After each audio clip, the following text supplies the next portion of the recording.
हाँ, hello students, ये हमारा रिफ्रैक्शन ऑफ लाइट का 12th लेक्चर है।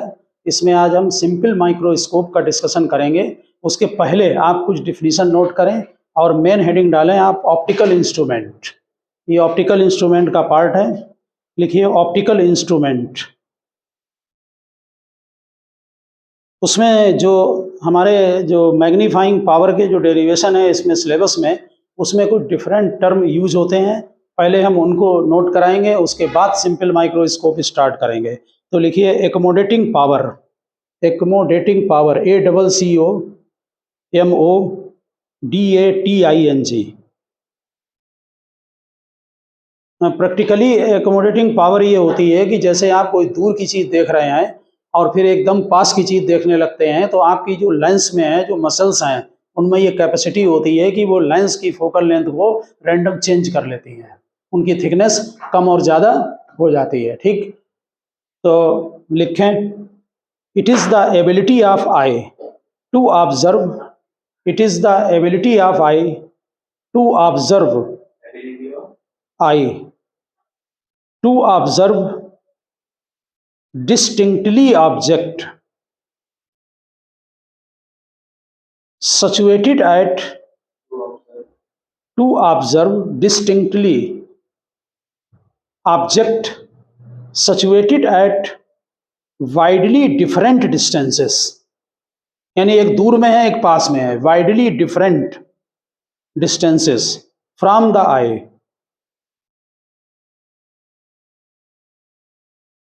ठीक, it is the ability of eye to observe distinctly object situated at widely different distances from the eye. It becomes possible by changing. It becomes possible by changing the curvature of crystalline lens या curvature of eye lens लिख दें। Curvature of eye lens, हाँ lens EYE, and hence its focal length, and hence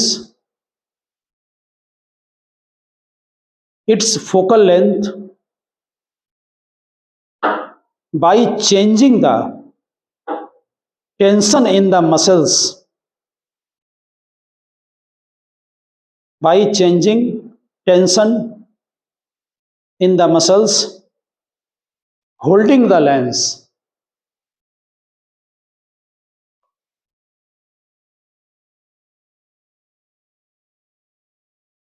next heading डालें far point, FAR, far point.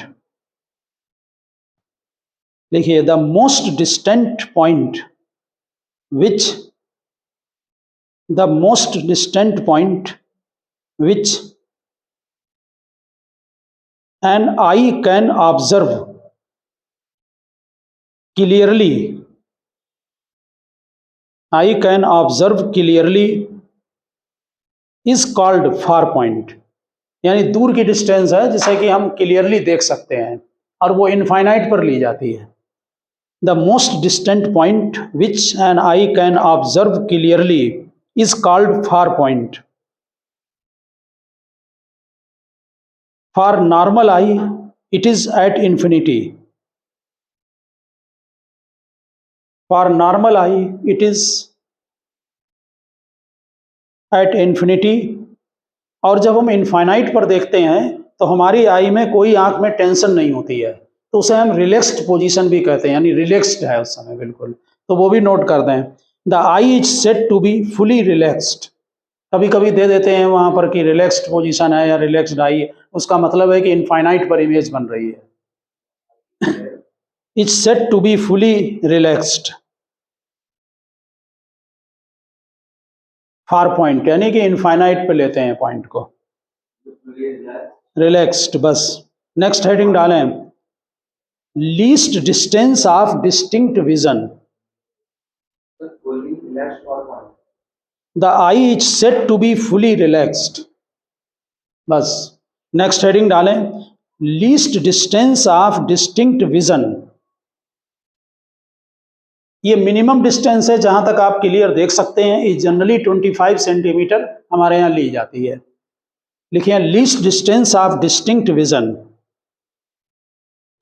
लिखिए the closest distance for which, the closest distance for which lens can focus, the closest distance for which lens can focus light on the retina,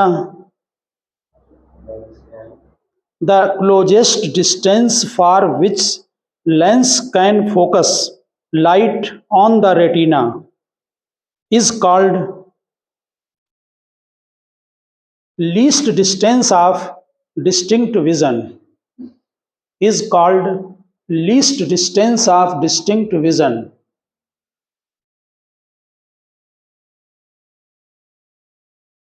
or the distance of near point, or the distance of near point of the eye, distance of near point of the eye. For normal eye it is 25 centimeter, for normal eye it is 25 centimeter.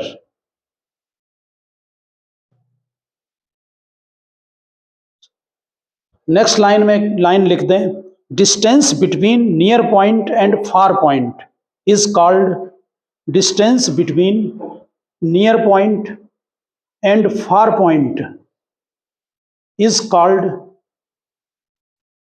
Range of vision, is called range of vision.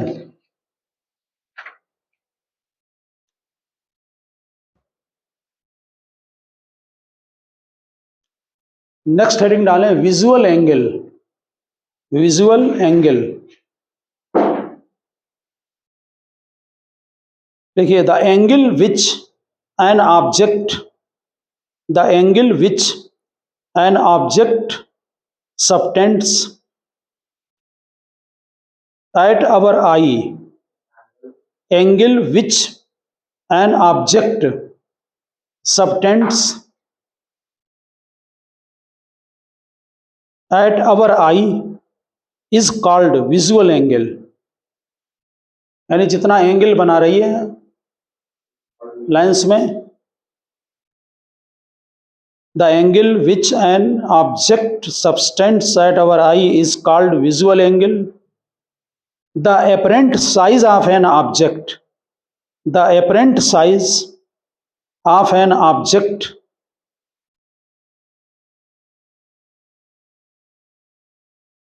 as seen by our eye, the apparent size of an object as seen by our eye depends upon the visual angle, depends upon the visual angle। देखिए जैसे ये कोई object है और ये आँख का lens है, तो जो लेंस है उससे जो इमेज बनती है पीछे रेटिना पर, वो हम यहाँ सीधे ले रहे हैं। जैसे ये इमेज यहाँ पर बन रही, तो ये एंगल विजुअल एंगल है अल्फा। नेचुरल है, अगर किसी इतने ही साइज के ऑब्जेक्ट को, ऑब्जेक्ट का साइज ए बी है, अगर हम इसको बहुत दूर रख देंगे इसी साइज को, तो जो ये एंगल बनाएगा ये एंगल स्मॉल हो जाएगा और रेटिना पर भी जो इमेज बनेगी वो छोटी बनेगी, यानी ये बीटा हो जाएगा एंगल। तो नेचुरल है कि ऑब्जेक्ट अगर पास में है तो विजुअल एंगल बड़ा होगा, विजुअल एंगल अगर ज़्यादा होगा तो उतनी ही लार्ज दिखाई पड़ती है चीज़। तो यहाँ कुछ नहीं है कि ऑब्जेक्ट बना दें और सीधे लाइन खींचकर यहाँ अल्फा एंगल बना दें, ये अगर दूर है तो एंगल छोटा बनेगा, ये बीटा बनेगा। बीटा जो है वो लेस देन है आपका अल्फा। विजुअल एंगल जितना बड़ा होगा उतना ही आपकी जो इमेज है वो बड़ी बनेगी।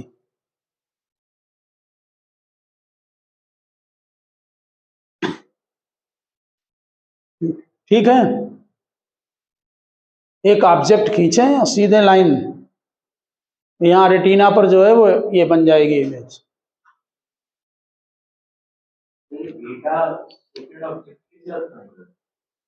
नहीं, लेंस के सेंटर पर जो एंगल बन रहा है, ऑब्जेक्ट यही है, इसी को यहाँ शिफ्ट कर दिया दूर, तो ये एंगल छोटा हो जाएगा। जितना एंगल छोटा है उसकी इमेज भी रेटिना पर उतनी ही छोटी बनेगी जाकर। समझ गए ना? सीधे यहाँ पर अगर इसको ना भी बनाएं, इधर कोई बात नहीं है, ये ऑब्जेक्ट का एंगल अल्फा बन रहा है लेंस में और ये बीटा बन रहा है। बीटा छोटा है तो उसकी इमेज भी छोटी होगी, वो छोटा दिखाई पड़ेगा। सेम जो है, एक ही चीज को कंपेयर करेंगे दूर रखकर, ठीक है ना, तभी कंपैरिजन होगा। ये जो लाइन है ये डॉटेड इसीलिए खींची है कि ये दोनों ऑब्जेक्ट के जो साइज हैं ये बराबर हैं। ये भी यहाँ रखो, फिर यहाँ रखा है, बहुत नॉर्मल चीज है विजुअल एंगल, ठीक है ना। यानी एंगल कितना बना रही है यहाँ पर, अगर बड़ा एंगल बनेगा, हाँ, क्योंकि बीटा जिसका एंगल कम है उसकी इमेज छोटी बनेगी और जिसका एंगल ज्यादा है उसकी इमेज रेटिना पर बड़ी बनेगी। ये तुम्हारा है, जब बनाइए तो यहाँ आई लेंस भी लिख लो और रेटिना लिख लो, ये जो इमेज बनेगी यहाँ। नीचे यहाँ पर एक लाइन और नोट कर दें, लिखिए hence in order to see an object, hence in order to see an object bigger the visual angle should be increased. Hence, in order to see an object bigger, the visual angle should be increased. Telescope and microscope are used. Telescope and microscope are used. Hence, in order to see an object bigger, the visual angle should be increased.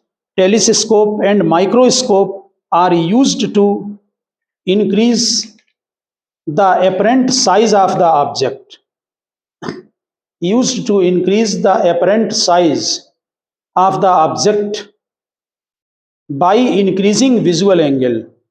By increasing visual angle.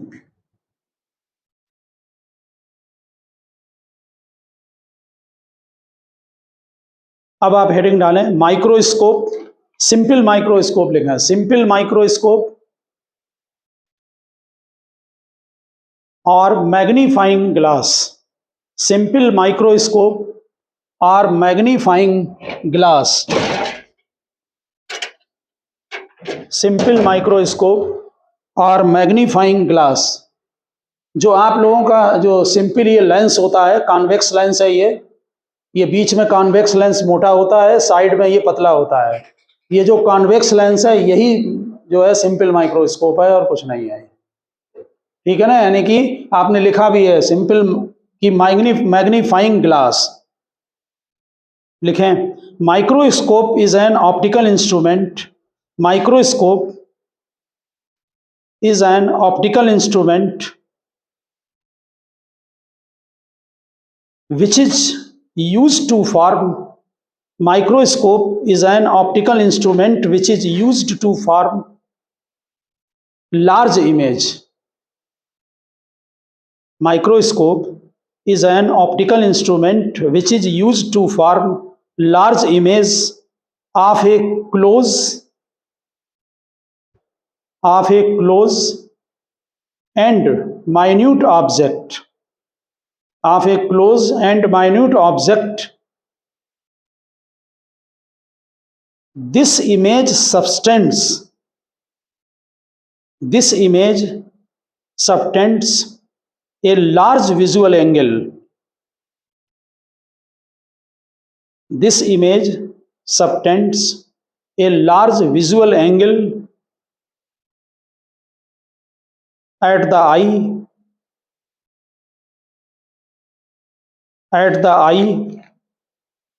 so the image appears large. So the image appears large. तो simple microscope, simply जो है वो lens है ये, और कुछ नहीं है। ये जो लेंस की थ्योरी आपने पढ़ी है वही यूज होती है इसमें, ठीक। तो इसका आपको मालूम होगा कि अगर हम फोकल लेंथ के अंदर किसी ऑब्जेक्ट को रखते हैं तो उसकी वर्चुअल इमेज बनती है उसी साइड को, वही आपको मैग्नीफाइंग होके दिखाई पड़ती है। तो इसमें आप हमेशा फोकस के अंदर एक ऑब्जेक्ट ले लेंगे। डायग्राम बनाए मेरे साथ, ये ऑब्जेक्ट ले लिया फोकस के अंदर। हाँ, डायग्राम बड़ा बनाए जिससे कि क्लियर दिखाई पड़े। ये ऑब्जेक्ट जो है आपका ए बी ले रहे हैं ऑब्जेक्ट को, ए पॉइंट और ये बी पॉइंट। रे आपको मालूम है, एक रे किस पर जाएगी, सीधे प्रिंसिपल एक्सिस के पैरेलल, ये ले गए, और इसको कहाँ ले जाएंगे, फोकस पर। ये प्रिंसिपल एक्सिस के पैरेलल गई रे और फोकस से चली गई। इसका इमेज फॉर्मेशन आप ऑलरेडी पहले ही बना चुके हैं। दूसरी रे ऑप्टिकल सेंटर से ले रहे हैं। हाँ, ये ऑप्टिकल सेंटर है। फोकस के जब अंदर रखेंगे तभी मैग्नीफाइड इमेज इधर बनेगी वर्चुअल, नहीं तो वो नहीं बनती है। हाँ ठीक। दूसरी रे ऑप्टिकल सेंटर के सीध में ले जाओ बिल्कुल, इनके बीच की डिस्टेंस इंक्रीज होगी, ये आगे कहीं नहीं मिलेंगी। इनको पीछे बढ़ाने पर ये एक पॉइंट पर कन्वर्ज होंगी, वो जहां पर कन्वर्ज होंगी वहीं पर उसकी इमेज बनेगी मैग्नीफाइड। तो बिल्कुल ये जो लाइन आप खींचेंगे, इसी लाइन को बैक साइड में डॉटेड करके बढ़ा लें, और इसको बढ़ा लें डॉटेड करके बैक साइड में। तो यहाँ जो ये इमेज बन रही है, ये इसकी ए बी की इमेज हो गई। इसको हमने ए डैश और बी डैश ले लिया है।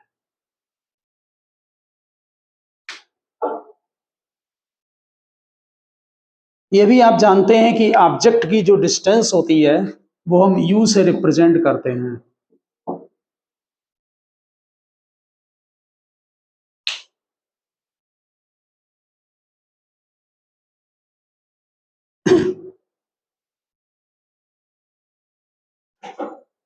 अभी वी नहीं लिखना वहां पर।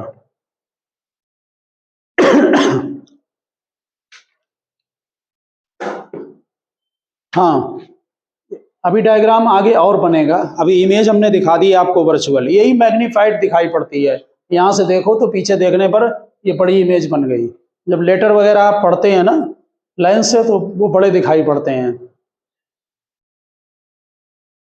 इसमें कंस्ट्रक्शन कुछ है नहीं, कंस्ट्रक्शन यही है कि एक लेंस है इसमें, ठीक है, इसी को ट्यूब में रखते हैं, इसी से देखते हैं आप।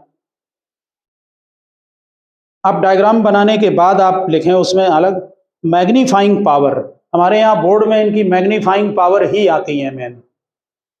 मैग्नीफाइंग पावर ब्रैकेट में लिखिए, when image is formed at D, D है least distance of distinct vision, capital D लिख देना। When image is formed at D, D मतलब least distance of distinct vision, यानी कि हम इसको ऐसे यहाँ पर रखते हैं कि ये जो इमेज बने, यहाँ पर ध्यान दें मेरी बात पर। देखो, अगर फोकस पर रख देंगे तो इमेज कहाँ बनेगी, इनफाइनाइट पर। फोकस के अगर अंदर रखेंगे तो इमेज अलग अलग डिस्टेंस पर बनेगी। इनफाइनाइट से बनके देखें, यहाँ जैसे जैसे हम फोकस से इधर ले जाएंगे इमेज पास में आती चली जाएगी, और लास्ट कंडीशन होगी least distance of distinct vision पर, क्योंकि ये मिनिमम डिस्टेंस है जहां तक हम ऑब्जेक्ट को क्लियर देख सकते हैं। समझ गए ना। तो हमारे यहाँ जितने भी फार्मूले हैं वो केवल दो के लिए ड्राइव किए गए हैं। एक ड्राइव किया गया है least distance of distinct vision पर, और दूसरा लिखते हैं image at infinity. Magnifying power तो बीच में भी होगी। आप जब कॉन्वेक्स लेंस के न्यूमेरिकल लगाते हैं तो न्यूमेरिकल में कहीं पर भी मैग्नीफाइंग पावर आपसे पूछी जा सकती है, लेकिन मैग्नीफाइंग पावर के जो यहाँ इस चैप्टर में फार्मूले बनाए गए हैं वो केवल दो ही केस के लिए बनाए गए हैं, एक least distance of distinct vision और दूसरा इंफिनिटी पर। तो आपने फर्स्ट केस डाला, इमेज कहाँ पर हो रही है, least distance of distinct vision पर। अब इसमें आप मैग्नीफाइंग पावर का डेफिनेशन नोट करें, फिर हम इसे कंप्लीट करेंगे डायग्राम को। हमने इसीलिए ये डायग्राम डी पर बनाया है, ठीक, क्योंकि हमारी इमेज डी मतलब least distance of distinct vision. आपने लिख लिया मैग्नीफाइंग पावर, नीचे लिखा है it is defined as it is defined as the ratio of it is defined as the ratio of the angle subtended by it is defined as the ratio of the angle subtended by the image and the object on the eye when both are when both are at the least distance of distinct vision when both are at the least distance of distinct vision of the eye.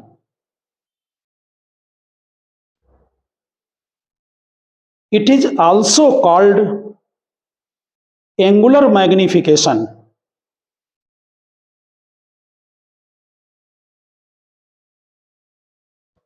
It is also called angular magnification.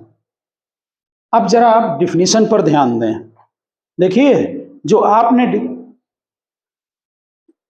Definition note की है उसमें यहां पर ध्यान देना, यहां object तो यहां पर रखा हुआ है, ये जो ऑब्जेक्ट यहां पर रखा हुआ है, ये जो एंगल यहां बना रहा है ये वाला, ठीक, यही यहां पर देखिए इमेज भी यही बना रही है एंगल। और ध्यान दें थ्योरी पर, हमें इनका कंपैरिजन करना है। आप डिफिनेशन को देखें, वहां पर जब दोनों least distance of distinct vision पर हैं तब कंपैरिजन किया जाएगा।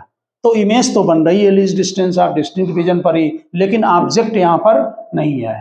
तो क्या करते हैं कि इसी ऑब्जेक्ट को, इस लाइन को आगे एक्सटेंड करके और इस ऑब्जेक्ट को यहां पर लेकर आते हैं। इसे हमने A1 लिखा है और इन्हें डैश बनाया है।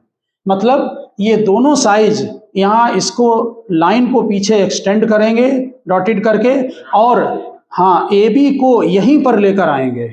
इसका मतलब है कि जो AB डिस्टेंस है वो A1 B डैश के इक्वल होगी। ऐसे ही रहने दें, ठीक। आप एग्जाम में नाम अपने तरफ से चाहे जैसे लिख लें, उससे कोई फर्क नहीं पड़ता है। XYZ लिखें, डैश लगाएं, A1 B1 लिखें, ठीक। तो ये AB ऑब्जेक्ट को यहां से लेकर यहां ले आए हैं। अब यहां समझें, तब ये ऑब्जेक्ट आंख पर जो एंगल बनाएगा, देखिए वो एंगल ये वाला बनेगा, ठीक। हमने ये एंगल अल्फा और बीटा लिए हैं।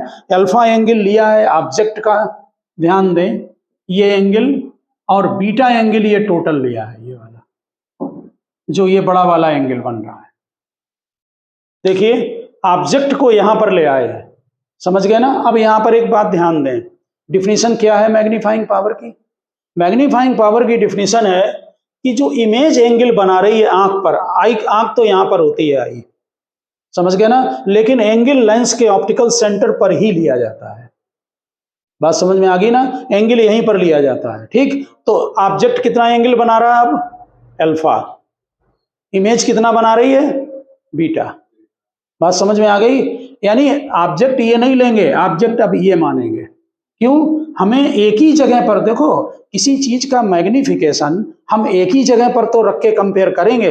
मान लीजिए कोई ऑब्जेक्ट हमारा यहां पर रखा हुआ है और इसको हम लार्ज करते हैं, तो ये हमारा, हम एक ही जगह पर तो कंपेयर करेंगे। मान लीजिए ऑब्जेक्ट को हम पास में ले आएंगे तब तो बड़ा दिखने ही लगेगा वो। तो कहां पर रखा ऑब्जेक्ट को? Least distance of distinct vision पर ऑब्जेक्ट हो, बिना लेंस को यूज किए। और लेंस को यूज करके जब हम least distance of distinct vision पर बनाएं तो वो कितना बड़ा दिख रहा है, यानी एंगल कितना सबटेंड कर रहा है, उनका रेशियो मैग्नीफाइंग पावर है। यानी हम ऑब्जेक्ट को भी यहीं पर ले आएंगे। बात समझ गए ना? नहीं तो मालूम क्या होगा, जो ए बी एंगल बना रहा है वही ए डैश बी डैश भी बना रहा बीटा है, तो हम यहां नहीं रखेंगे ऑब्जेक्ट को, ऑब्जेक्ट को एक्सटेंड करके इस जगह पर लाएं। और वही मैग्नीफाइंग पावर की डिफिनीशन है। आप डिफिनीशन पर ध्यान दें। बात समझ गए ना? तो अब आप लिखने नीचे मैग्नीफाइंग पावर क्या होगी?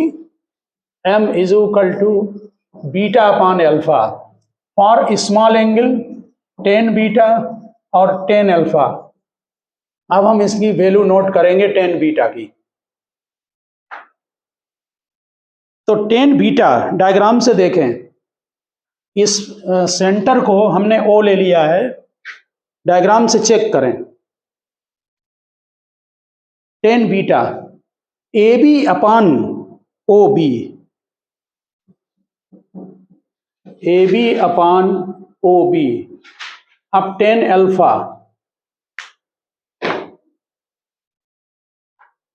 चेक करें डायग्राम में टेन अल्फा। टेन अल्फा होगा ये नीचे वाला जो एंगल बन रहा छोटा वाला, ये A one B dash divided by O B dash, A one B dash divided by O B dash. अब जो ए बी डिस्टेंस है ये वाली, वो ए वन बी डैश के इक्वल है। तो हम किसी में भी एक में इक्वल कर लें कि जिससे डिवाइड करने पर वो कैंसिल हो जाएं। समझ गए ना? जिससे तो क्या करेंगे, ए वन बी डैश की जगह ए बी लिख दो, क्योंकि दोनों इक्वल हैं। अगर वहां भूलने के चांस हो तो यहाँ ब्रैकेट में नोट कर दो कि A B is equal to A one B dash. अब वैल्यू डाल दो मैग्नीफाइंग पावर में, tan beta upon ten alpha. Tan beta है A B upon O B और ten alpha O B dash upon A B. तो A B cancel हो गया, O B dash upon O B आ गया। अब value इसमें डलवा दो। ओ बी डैश क्या है, माइनस डी, और ये है माइनस यू। तो एक फार्मूले की ये बनी डी अपान यू। देखिए इस चैप्टर के अंदर हम जब फार्मूले का डेरिवेशन करते हैं तो उसमें हम माइनस साइन ऑलरेडी डाल देते हैं। तो इसमें मॉड होता है, इसमें खाली पॉजिटिव वैल्यू डाली जाती है, इसमें साइन नहीं डाले जाते हैं इस चैप्टर में। तो एक तो फॉर्म ये बनी आपकी डी अपान यू, दूसरी यहां लिखा नीचे other form of formula, other form of formula. आपको मालूम है कि 1 upon V minus 1 upon U is equal to 1 by F होता है। Magnifying power V upon U भी होती है, image length upon object length. इसमें वी मल्टीप्लाई कर दें, मल्टीप्लाई वी, ठीक। तो 1 minus V upon U equals V upon F. पूरी इक्वेशन में जो है वो वी का मल्टीप्लाई कर दें, ठीक। अब वी अपान यू की जगह मैग्नीफाइंग एम डाल दें, इक्वल्स, ठीक, वी अपान एफ। पहले वी अपान एफ यहां पर लिखकर फिर हम वैल्यू पुटअप करेंगे, वी अपान एफ। तो मैग्नीफाइंग पावर हो गई 1 माइनस वी अपान एफ, ध्यान दें। और अब यहां पर जरा वैल्यू पुटअप कर दो, वी, ये मैग्नीफाइंग इधर ले आए ना तो 1 उधर चला, वी उधर चला गया, वी अपान एफ। हाँ इसकी वैल्यू डालेंगे वी अपान एफ, अभी डालते हैं। अब जरा v की वैल्यू कितनी है जरा बताएं, d है, ठीक है ना, और वो भी माइनस डी है। तो यहां पर माइनस डी और f को ऐसे ही लिखा रहने दें। तो फार्मूला क्या बना, 1 प्लस डी अपान एफ। ये दोनों फार्मूले सेम माने जाते हैं, कोई सा भी लगा दें। एक ये लगाया, ये ओरिजिनल उससे ड्राइव किया बीटा अपान अल्फा से, और एक ये 1 प्लस डी ओवर एफ। और इसमें फार्मूला में मॉड लगा देना, हम यहां पर नोट कर रहे हैं जरा, ये magnifying power 1 plus D upon F, इसमें मॉड लगा होता बुक्स में बहुत जगह। इसका मतलब केवल मैग्नीट्यूड को सब्स्टिट्यूट करें, अदर वैल्यू को न लगाया जाए, ठीक। तो ये दोनों फार्मूले कब यूज होंगे, ये दोनों फार्मूले कब यूज होंगे, जब इमेज कहां पर होगी, ये लिख लिया ऊपर वाला,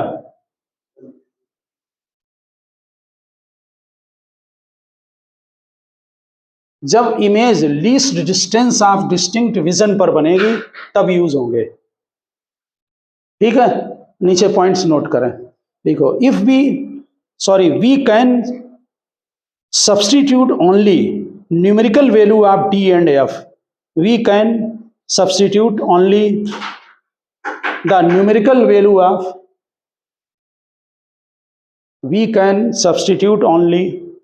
the numerical value of D and F.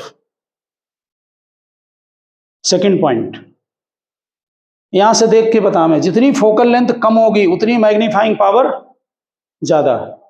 Inversely लिखिए, shorter the focal length of lens larger the magnifying power.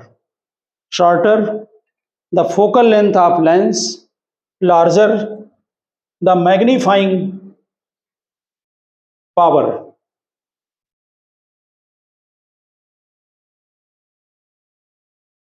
Next point,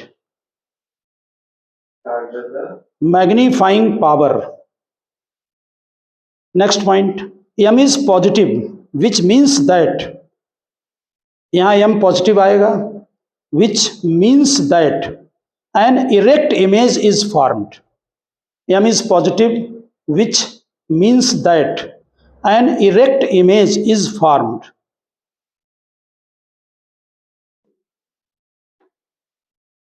देखो यहां पर एक बात समझने की कोशिश करें, ये जो d डिस्टेंस तुमने ली है, ये कहां से ली है? लेंस से। लेकिन ये जो आंख है देखने के लिए वो यहां पर होगी, तो ये बहुत क्लोज होनी चाहिए। अगर यहाँ की डिस्टेंस ज़्यादा कर दोगे तो d नहीं लगेगा। मान लीजिए आपकी एक्चुअल में d आंख से होनी चाहिए, यहाँ तक होनी चाहिए ना, और आपने अगर ये x डिस्टेंस पर रखी तो यहाँ डिस्टेंस कितनी हो जाएगी? d माइनस x हो जाएगी। ये बात समझ गए ना? क्यों? हमारी आंख से ये डिस्टेंस, आपको यहाँ पर ये डिस्टेंस रखनी है और ये टोटल d है, ये x है, तो d में से x माइनस करोगे तभी तो आएगा ये, ठीक है ना? तो लिखें, if I is kept at a distance x from the lens, if I is kept at a distance x from the lens, then I is kept at a distance x from the lens, तो ये formula use होगा। हमने diagram से आपको बता भी दिया है, लेकिन उस डायग्राम में मत बनाना ये चीज। बात समझ गए ना? x डिस्टेंस पर है, केवल समझने के लिए। 1 minus D minus x upon F. यहां पर आप मॉड लगाएं या ना लगाएं उससे कोई फर्क नहीं। यहां पर देखें, ये जो d minus x upon F है, अगर x को लार्ज कर देंगे तो मैग्नीफाइंग पावर कम हो जाएगी। हाँ, क्योंकि ये वैल्यू कम हो जाएगी। इसका मतलब आंख को बहुत क्लोज रखा जाए। लिखिए नीचे, magnifying power is reduced, magnifying power is reduced, hence magnifying power is reduced, hence to obtain, hence to obtain maximum magnifying power, hence to obtain maximum magnifying power,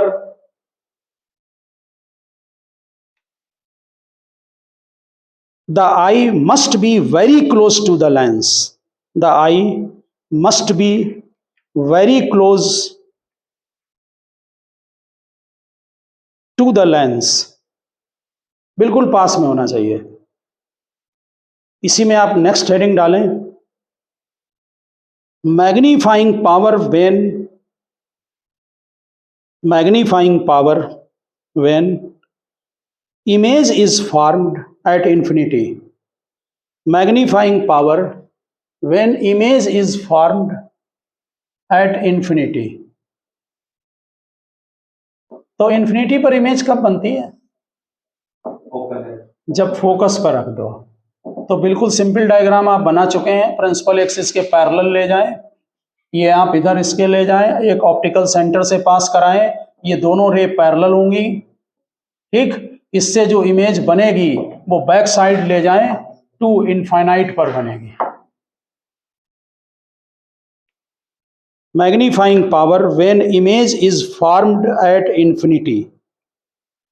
अब की बार ऑब्जेक्ट फोकस पर है, इसका मतलब है कि जो u है वही आपका f के इक्वल है।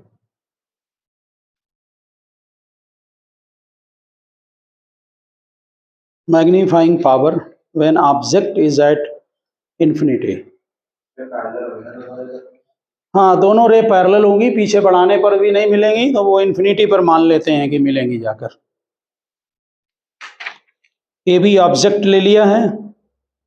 ये एंगल जो बना रहा है वो पहले की तरह यहाँ पर ये बीटा एंगल बना रहा है,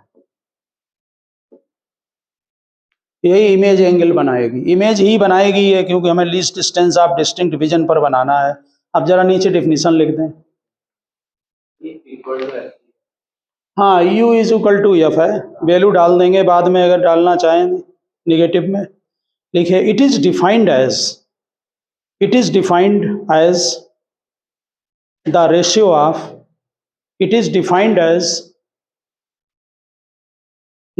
of angle formed. It is defined as the ratio of angle formed by the image, bracket में लिखो situated at infinity. It is defined as the ratio of angle formed by the image, bracket में situated at infinity लिखा, at the eye, bracket के बाहर, at the eye to the angle formed by the object, at eye to the TO2, the angle formed by the object at the eye when situated at to the angle formed by the object at the eye when situated at capital D लिख दो सीधे, least distance of distinct vision. अब जरा बात समझें, यहां पर जो ऑब्जेक्ट इन्फिनिटी पर है तो हमने डायग्राम में बनाया है एंगल कितना बना रहा, बीटा, लेकिन इमेज मानी जाएगी ये बीटा पर। ऑब्जेक्ट को फिर ये वापस यहां लाएं खींचकर, कहां पर लाएं, least distance of distinct vision पर, यानी ये ऑब्जेक्ट को यहां पर लेकर आए। अब जो एंगल ये बनाएगा ये एंगल अल्फा होगा, यानी हम लीस्ट डिस्टेंस पर ही कंपैरिजन करेंगे ऑब्जेक्ट को लाकर। इमेज इन्फिनिटी पर बन रही है, जैसे पहले बनाया था, ऑब्जेक्ट को एक्सटेंड करके least distance of distinct vision पर ले आए हैं।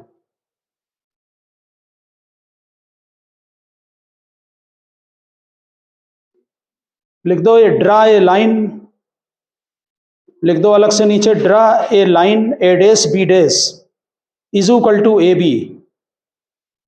Draw a line A dash B dash is equal to A B and perpendicular to principal axis. Draw a line A dash B dash equals A B and perpendicular to principal axis at a distance O B dash is equal to D. Check कर लो diagram में, D पर बना है। Join B dash O, join B dash A dash O, sorry, join A dash ओ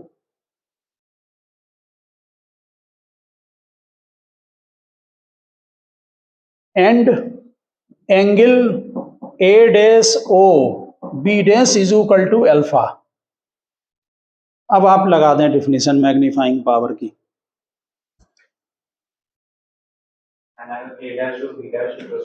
वहां diagram में बना है अल्फा एंगल, तो magnifying power beta upon alpha, beta को tan beta upon ten alpha, और डायरेक्ट फार्मूला यहां पर डाल दें, टेन अल्फा और टेन बीटा।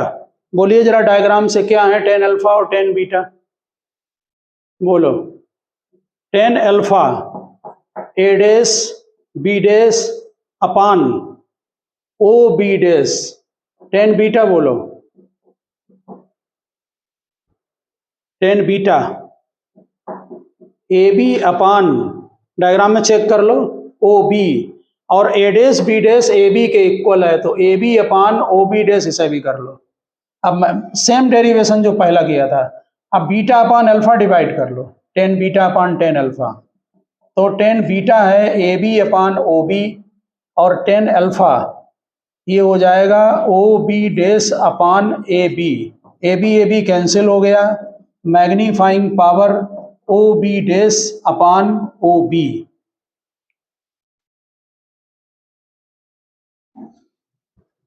अब यहां पर वैल्यू पुटअप कर दें आप, तो ओ बी डैश की वैल्यू कितनी है जरा बताना डायग्राम में। O B dash minus F के इक्वल, क्योंकि यू जो है वो माइनस एफ के इक्वल होगा, ठीक, और अपान ओ बी डैश कितना है जरा डायग्राम में देख के बताओ, सॉरी माइनस डी है, और ओ बी कितना है माइनस एफ, तो magnifying power D over F, check करो, magnifying power D over F. जरा एक पॉइंट पहले लिख लें फिर बताते हैं,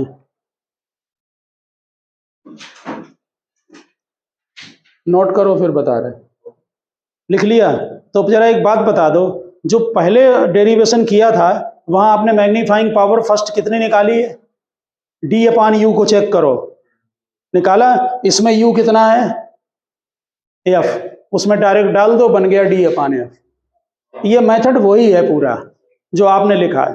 तो एग्जाम में अगर मान लो आता भी है ना, तो आप डायरेक्ट डायग्राम बना के डाल सकते हैं, अगर देख लेना कितने मार्क्स आए। वैसे जनरली जो डेरिवेशन आते हैं वो derivation least distance of distinct division पर इसमें ज्यादा पूछते हैं, लेकिन न्यूमेरिकल में ध्यान रखना कि फार्मूला जो है वो ये भी यूज होगा, अगर समझ गए ना। तो डेरिवेशन केवल दो जगह के लिए दिए हैं, एक इमेज इन्फिनिटी पर बने और दूसरी image least distance of distinct division पर। वैसे हम न्यूमेरिकल लगाते हैं तो बीच में भी मैग्नीफाइंग पावर होगी, ऑब्जेक्ट कहीं रखा जाए, समझ में आ गई बात, तो वहां भी यूज हो गए। यहां पर इसकी जो मैग्नीफाइंग पावर होती है जनरली वो लेस देन इक्वल टू 10 होती है, m less than equal to 10। तो ओके स्टूडेंट, हमने आज आपको सिंपल माइक्रोस्कोप का डेरिवेशन कराया है, ये आसान डेरिवेशन है। कल हम इसमें कंपाउंड माइक्रोस्कोप का डेरिवेशन करेंगे और मिलते हैं नेक्स्ट लेक्चर में। ओके।